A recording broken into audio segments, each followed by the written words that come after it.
Sorry, would you be able to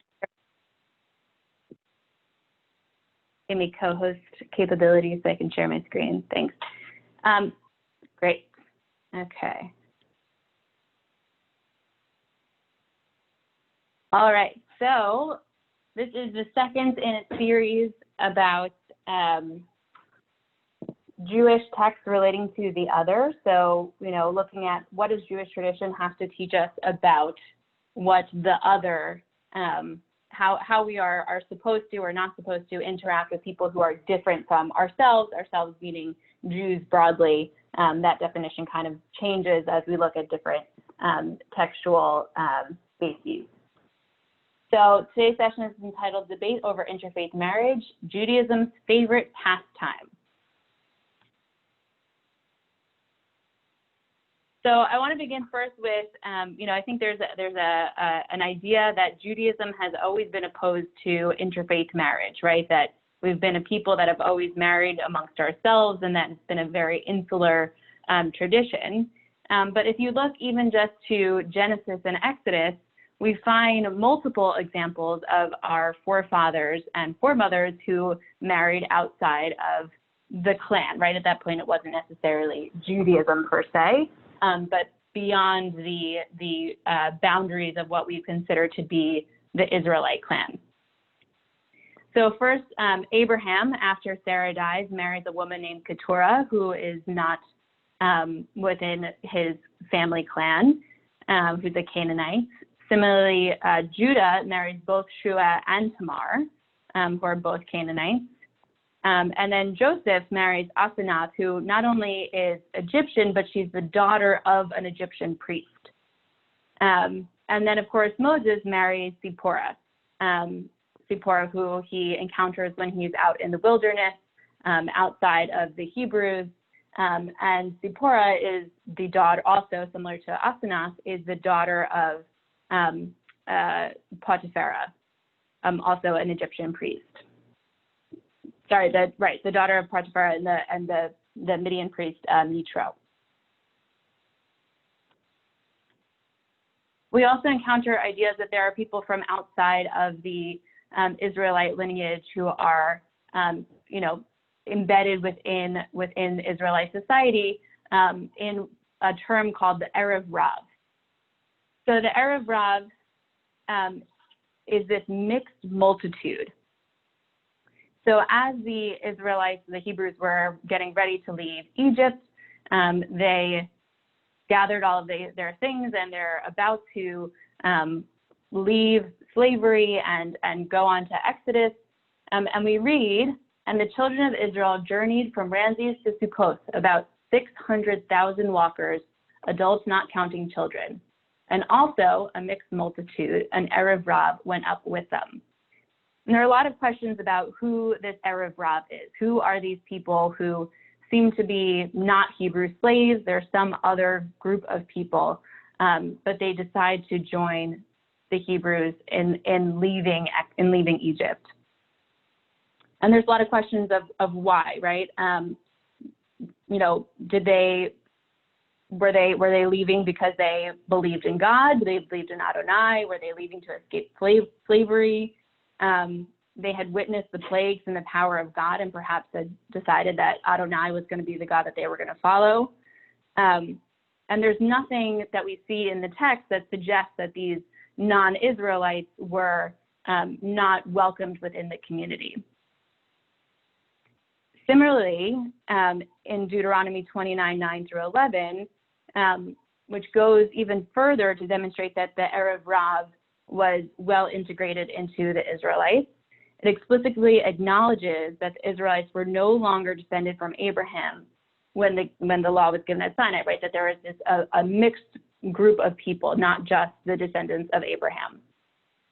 We read, "You all who stand here today at Sinai before Adonai your God, your tribal heads, your elders, your officials, all the people of Israel, your children, your wives, and the stranger within your camp."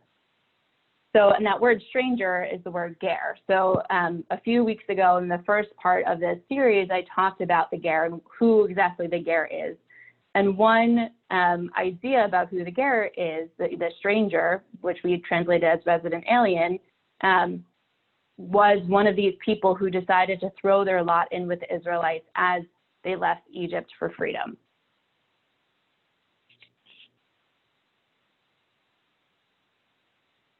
But at the same time, we also encounter throughout our text a series of cautionary tales about why you should not be marrying outside of our circle. In the book of Genesis, this is specifically about endogamy, or rather, it's about a fear of exogamy, right? So marrying outside of your family clan. The book of Genesis is very focused on this idea of endogamy, that you should be marrying within your clan because that is what is safest. That's a way of consolidating wealth and maintaining wealth and power. So, for example, in Genesis 24:3, Abraham says to his servant, who he sends off to find a wife for Isaac, "Swear by Adonai, God of heaven and earth, that you will not take a wife for my son from among the daughters of the Canaanites." Similarly, Esau in Genesis 27:46 basically becomes the poster child for why you should not marry outside of your specific group of people. We read, when Esau was 40 years old, he took to wife Judith, daughter of Beeri the Hittite, and Basemath, daughter of Elon the Hittite. They were a bitterness of spirit to Isaac and Rebekah, right? The biblical way of saying, oh, what a shame. It just caused such shame for his parents. If Jacob, and Rebekah says, if Jacob takes a wife from the daughters of the Hittites, what would my life be worth? So again, this narrative that we see of that Israelites should not be marrying outside of their specific group. The instance of the blasphemer is interesting because the fact that the blasphemer in the book of Leviticus is half Egyptian and half Israelite is named, but not explicitly cited as the reason why he committed the sin of blaspheming God. But I think the Torah text very rarely adds in details that aren't necessary. And so the fact that he is specifically cited as half Egyptian, half Israelite, and the only thing we really learn about him in his life is that he committed this grave sin of uttering the name of God aloud and was ultimately stoned. And lastly, Samson, the story of Samson and Delilah, he goes and he notices this Philistine woman in Timnah, and he says to his parents, "Please go get her for me as a wife." His father and mother said to him, "Is there no one among the daughters of your own kinsmen and among all our people that you must go and take a wife from the uncircumcised Philistines?" But Samson answered his father, "Get me that one, for she is the one that pleases me." So all of these provide moments, they're narrative stories, they're not law, they're not prohibitions per se, but they're examples of cautionary tales where even though Abraham marries Keturah and Moses marries Zipporah, and Zipporah's father Yitro has such an important role in the development of the Israelite people and while they're wandering, that at the same time we also have these counter narratives, these counter stories that present an opposing view, that we shouldn't be marrying the Hittites and the Canaanites and outside of our specific clan or nation. Right, at this point, we're not really a religion per se, we're much more of a nation. Does that make sense, everyone? Does anyone have any questions or objections? Very good, great. Okay. So now we're going to get into the actual prohibition. So Deuteronomy 7:1-5 has become the central text for why we're not allowed to intermarry, quote unquote, right? So this text is cited very often in any responsa that is opposed to rabbis officiating interfaith marriages and things like that. So we read, "When Adonai your God brings you to the land that you are about to invade and occupy, and he dislodges many nations before you, the Hittites, Girgashites, Amorites, Canaanites, Perizzites, Hivites, and Jebusites, 7 nations larger than you, and Adonai your God delivers them to you and you defeat them. You must doom them to destruction, grant them no terms, and give them no quarter. You shall not intermarry with them. Do not give your daughter to his son, and you shall not take his daughter for your son. For he will turn away your children from following me, and they will worship other gods. And Adonai's anger will blaze forth against you, and he will promptly wipe you out. So the Israelites have crossed the Jordan. Craig, do you think this one's funny? I just love it when people say, Jews are really a peaceful people.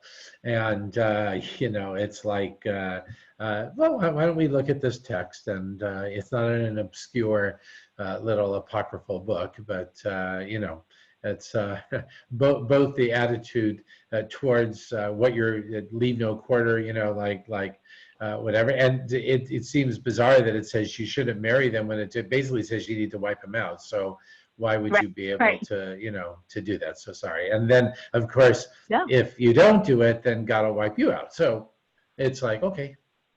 Yeah, I find these amusing. Yeah, thank you. Yeah, absolutely. Well, and I think that's a good point as well.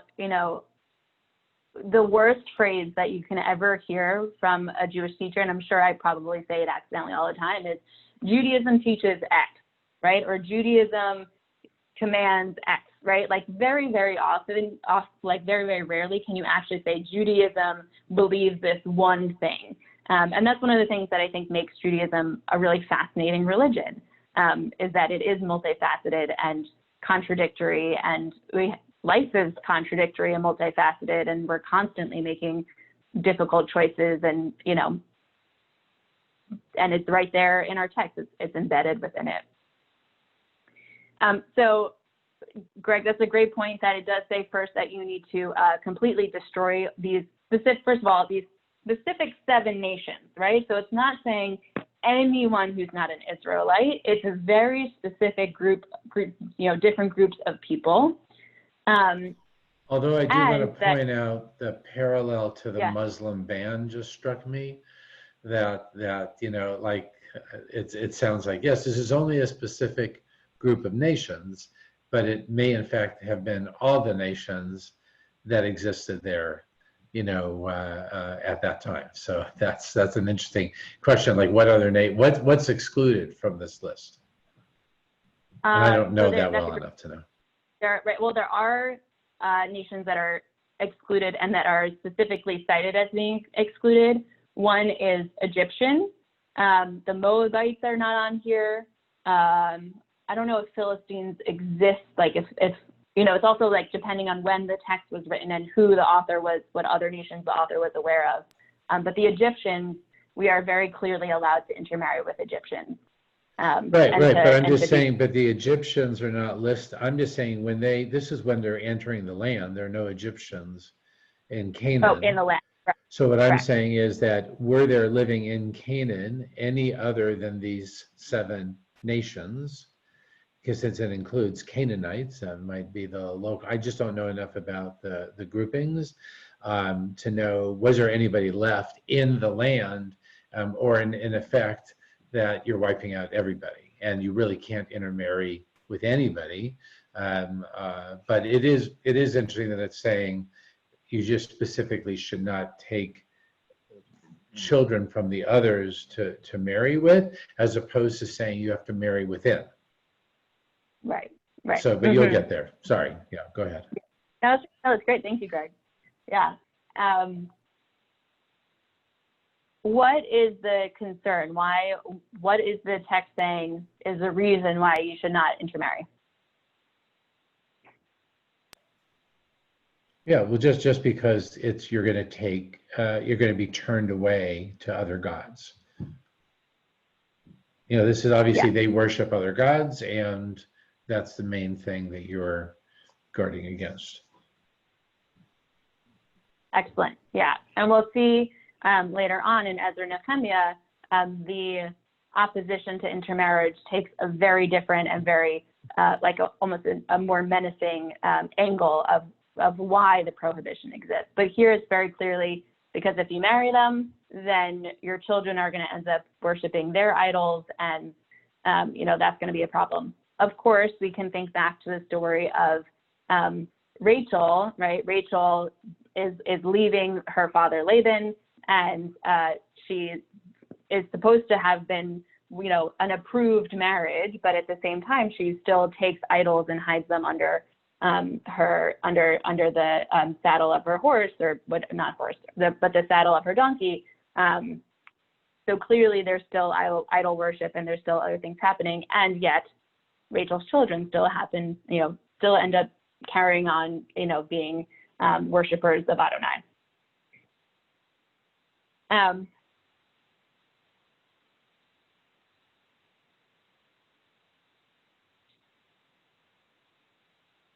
Great. So let's move on to, so that's the actual prohibition itself.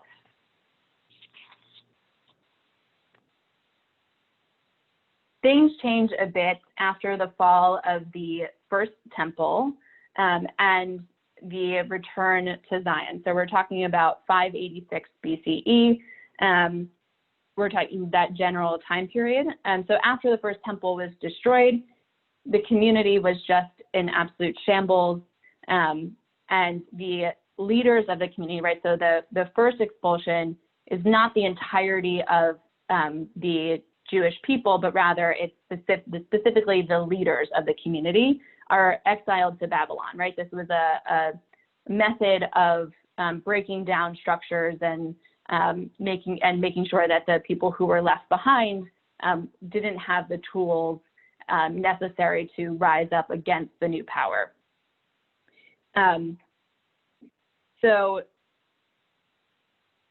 once the Persian Empire overthrows Babylonia, Cyrus the Great has this decree that says that anyone of any of the lands that he has conquered is allowed to return back to the land that they were originally from, right? So people are kind of dispersed all over the place through this Babylonian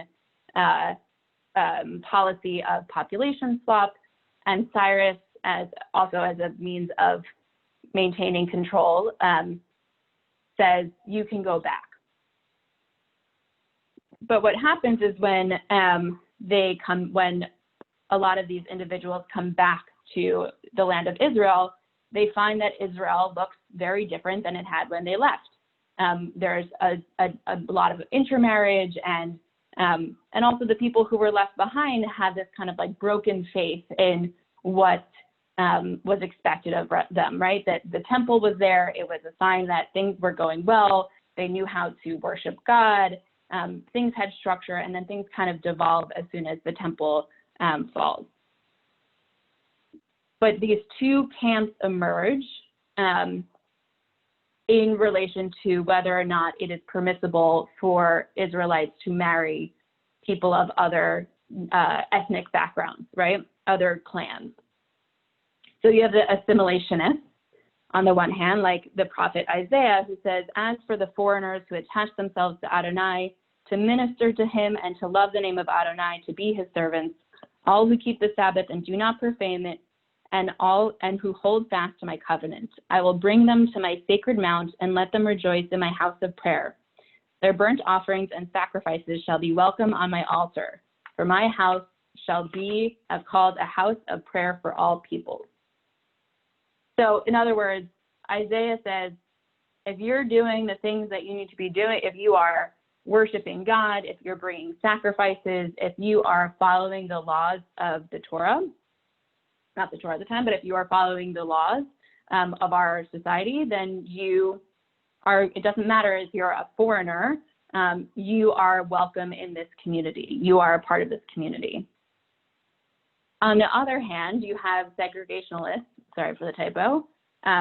Haggai basically says any foreigner is not welcome within the congregation in any way, shape, or form. And Ezra really takes the most drastic stand against intermarriage. So Ezra is a scribe in the court of Cyrus the Great, and he is sent back to Israel to help rebuild. And he comes back to Israel, and he encounters a very different Israel than he remembered when he left. And he really wants to return the people to the practices of the Torah that had been ignored or forgotten. And he was convinced that the cause of this was intermarriage. So in Ezra 9:1-2, we read that Ezra essentially not only bans intermarriage beyond even those 7 nations to anyone who's not an Israelite, and similarly says that anyone who is married to someone who is not an Israelite must get divorced. So he really is expanding the law and enforcing it retroactively, forcing all Judeans to divorce their foreign wives, and excommunicating anyone who refused to comply.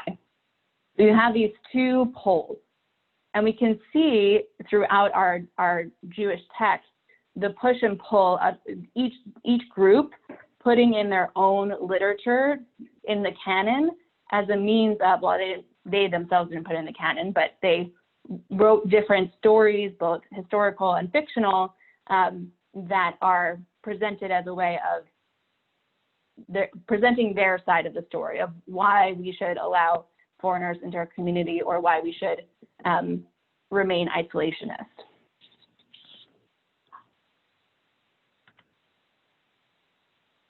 So in response to Ezra, we see a variety of books that support the cause of assimilationists. So for one example is the book of Esther, right? We have a story of a Jewish woman who is able to save her people because she married a Persian king, right? The fact that she marries someone, not only someone who's not Jewish, but is the Persian king, and the text never says she's not allowed to. The text never says this is forbidden, right? And the reason she's able to save the Jews in this situation is because she is married to Ahasuerus. In the Song of Songs, Solomon's love for a woman of Lebanon is celebrated. And then the book of Ruth we'll actually look into a little bit more specifically, because it provides a really interesting example of this kind of this interbiblical argumentation that's happening over the issue of interfaith marriage. I'm going to stop here for a second and just to check in, make sure everyone's good. Any questions? Great. Okay.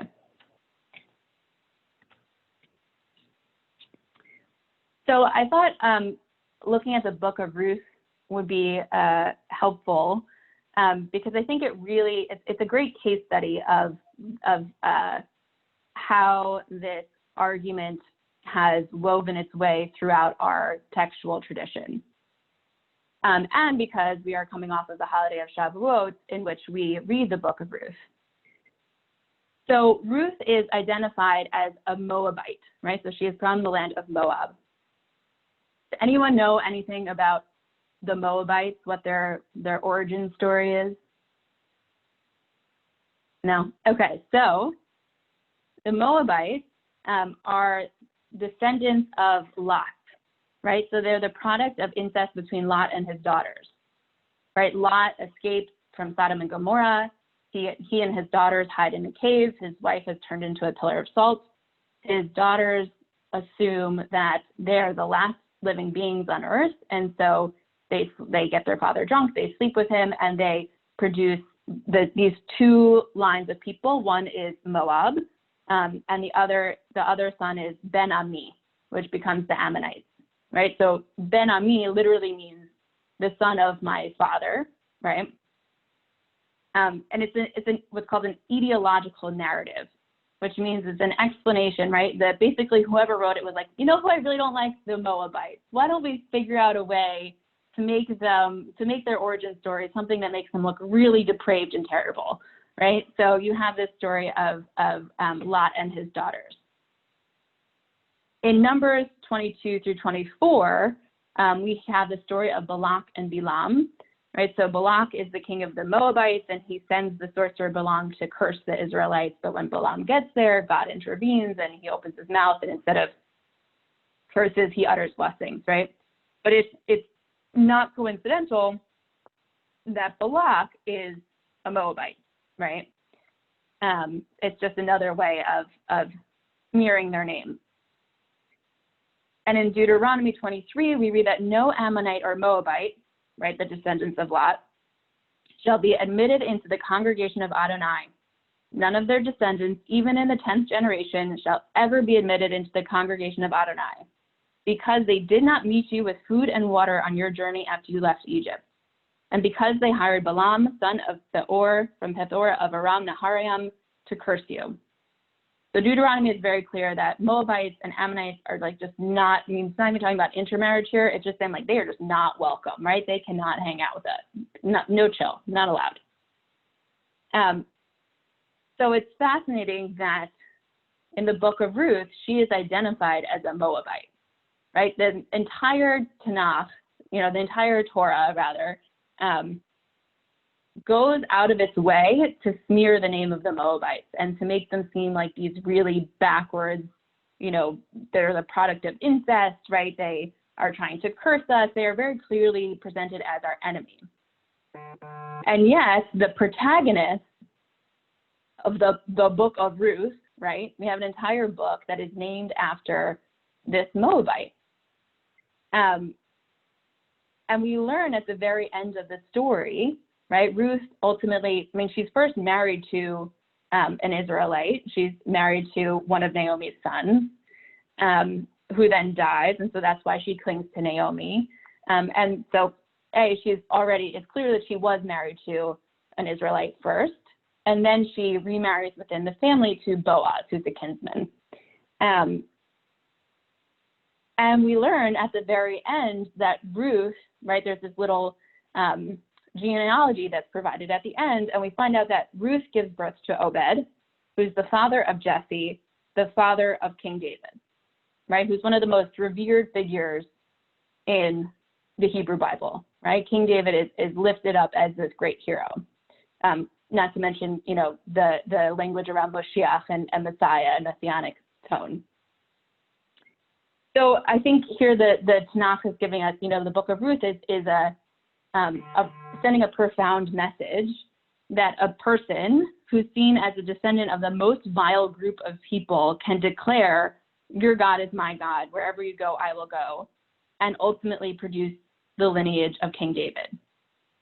I was on a call on Shavuot, a learning for Shavuot, where Dr. Jason Gaines, who works at Tulane, explained it like this. He said, it would be the equivalent of if we had a narrative that George Washington's great-grandmother was a Mexican Muslim immigrant, right? That the purpose of this text is to kind of throw it in the faces of Ezra and Nehemiah, right? They were probably written around the same time, right? It's a reaction to Ezra and Nehemiah and saying, no, actually, the way that our people thrive is not by excluding people who are different from us. It's by acknowledging that they are important parts of our community, so important that they are the producers of the lineage of King David himself.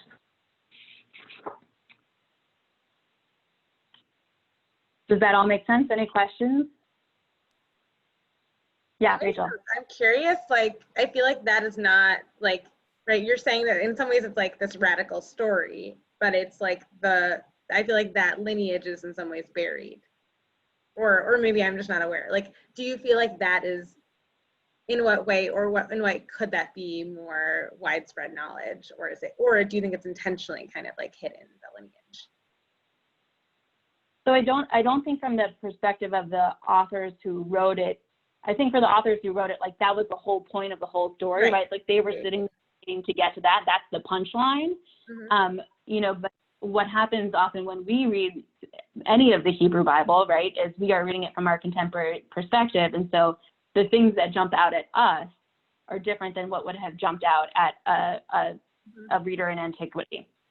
So, right, Moabite, you have to be very well versed in like the Torah and all of that to understand what Moabite means. But for someone who is reading it then, like they understand, they're like, oh, the Moabites. Yeah, that's a great question. I think we also focus a lot, right? When we think about Ruth, we think about Ruth as a model of conversion. It's right. We talk like that's often what's brought up. Yeah. Which makes sense, right? I think it's a beautiful text to think of, right? That this idea of someone who's converting to Judaism, making the declaration that like this is like your God is my God and your people are my people. But realistically, there's nothing within how conversion itself is really a rabbinic innovation.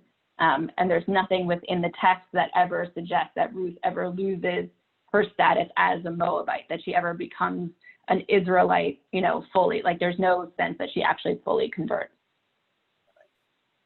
Yeah. Anything else? Okay.